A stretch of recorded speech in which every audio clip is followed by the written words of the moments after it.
નમસ્કાર મિત્રો, તાલુકા જિલ્લા પંચાયતની ચૂંટણી માટે મોક પોલ બાદ ઈવીએમની જે સીલિંગની પ્રક્રિયા છે, ઇલેક્શન કમિશનની ગાઈડલાઈન મુજબનો જે વિડીયો છે એના આધારે આપણે આ વિડીયો બનાવ્યો છે. એમાં આપણે તમને બતાવીએ છીએ. શરૂ કરીએ. સીયુની પાછળ જે સ્વિચ છે એને બંધ કર્યા પછી આ પ્રક્રિયા શરૂ કરશું. પેપર સીલની અંદર જે એની બાજુની અંદર જે પ્રિસાઇડિંગ ઓફિસરે અને હાજર રહેલા મતદાર એજન્ટોએ પેપર સીલ ઉપર સહી કરવાની છે. સહી થયા બાદ જે આ કલરવાળો ભાગ છે એ બહાર પ્રદર્શિત થવો જોઈએ, એ રીતે આપણે રાખીશું. સૌથી પહેલાં આપણે આ ઢાંકણને ખોલેલું છે, એની અંદરથી આપણે આ સીટને પસાર કરીએ. ત્યાર પછી સેન્ટરમાં રહે એ રીતે બંને બાજુ સરખો ભાગ બહાર આવે અને પુઠ્ઠા જે આપેલા છે વચ્ચે ફિટ કરવા. ત્યાર પછી આ રીતે ધીમેથી આપણે ગ્રીન પેપર સીલને બંધ કરી દઈશું. બંને છેડા એક સરખા ઉપર નીચે રહેવા જોઈએ અને રિઝલ્ટ સેક્શનના ઢાંકણને આપણે બંધ કરીશું. આ રીતે સીલિંગ કરવાનું છે. હવે એની અંદર રિઝલ્ટ સેક્શનના અંદરના ઢાંકણમાં આવી રીતે દોરા વડે સીલિંગ કરીશું. ત્યાર પછી ક્લોઝ બટન માટેનું જે બીજા નંબરનું સીલ છે, સ્પેશિયલ ટેગ, જે ખાસ કાપલી તરીકે પણ ઓળખાય છે, આમાં પણ આપણે હાજર રહેલા એજન્ટ અને પ્રિસાઇડિંગ અધિકારીએ સહી કરી દેવાની છે.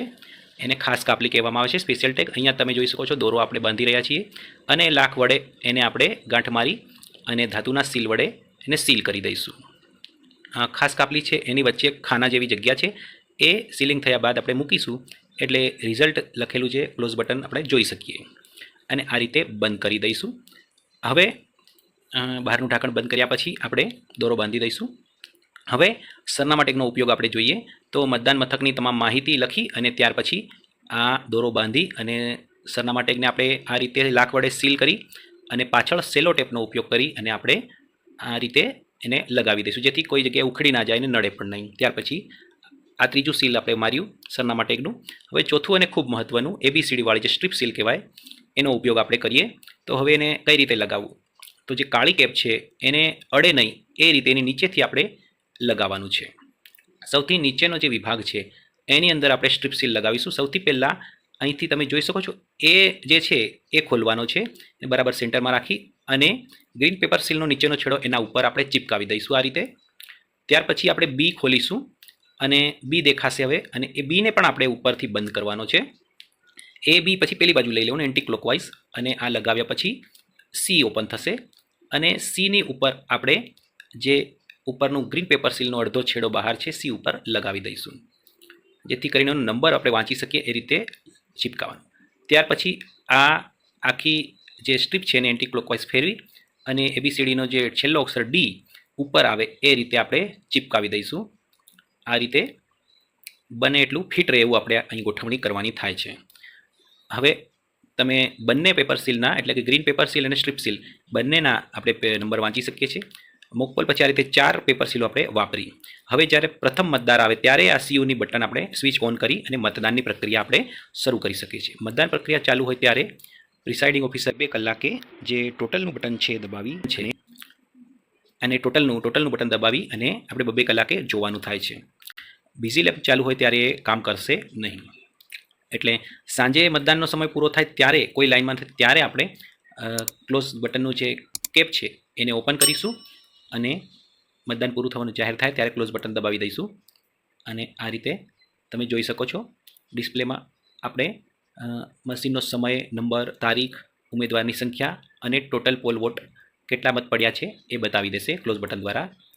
હવે પ્રિસાઇડિંગ ઓફિસરે ક્લોઝ બટન દબાવતી વખતે કંઈક ધ્યાન બહાર થઈ ગયું હોય તો ફરીથી પણ તમે ટોટલ બટન દબાવીને એ કેટલા વોટ પડ્યા છે સાંજે જોઈ શકશો. હવે વોટિંગ પૂરું થયું છે, ક્લોઝ બટન દબાવી દીધું, ટોટલ આંકડો લઈ લીધો. ત્યાર પછી હવે આપણે આરઓસી સુધી પહોંચાડવા માટે સીયુ અને બીયુને આપણે પેક કરવાની પ્રક્રિયા કરીશું. કંટ્રોલ યુનિટની સ્વિચ બંધ કરીશું. ત્યાર પછી શરૂઆતમાં જે કનેક્શન કરેલું એ જ રીતે ધીમેથી બંને લેચ દબાવીને કેબલને ડિસ્કનેક્ટ એટલે કાઢી લઈશું.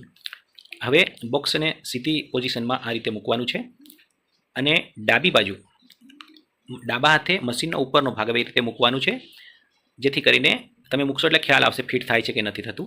અને આ રીતે પેટીને આપણે બંધ કરી દઈશું. ત્યાર પછી કંટ્રોલ યુનિટ મૂકે. હવે બેલેટ યુનિટને આ રીતે આપણે મૂકીશું અને એમાં પણ એ જ પ્રમાણે ડાબા હાથનો ઉપર બાજુ આવે એ રીતે મૂકવાનું થશે. કેબલ આ રીતે ગોઠવી દેવાનો છે અને ત્યાર પછી ઉપરથી આપણે પેટીને બંધ કરી લઈશું. આ રીતે સ્પષ્ટ તમે જોઈ શકો છો. હવે એના ઉપર પણ એક સરનામા ટેગ આપણે લગાવવાની થાય છે. આવી રીતના 2 EVM તમને બૂથ ઉપર એટલે કે જિલ્લાનું અને તાલુકાનું એ રીતે મળશે, જે પ્રમાણેની જે તે સીટ હશે એ પ્રમાણે. તો એટલા EVM આ રીતે તમારે પેક કરવાના થશે.